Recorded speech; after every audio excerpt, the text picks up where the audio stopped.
This is how I make my ventilating pin from old toothbrush.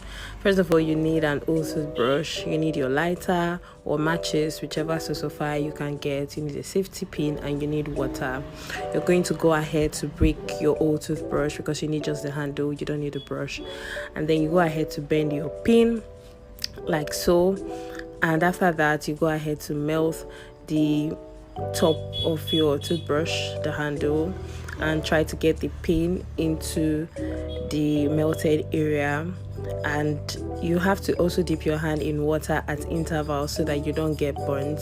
This is actually very sensitive. You have to be very careful so you don't get yourself burnt. And then after that you have to melt out rough areas of the toothbrush so it doesn't pick on hairs while ventilating. I had to go ahead to do this off camera, and the result was the ventilating pin you saw at the beginning. Please don't forget to like, share, comment, follow for more content. Thank you.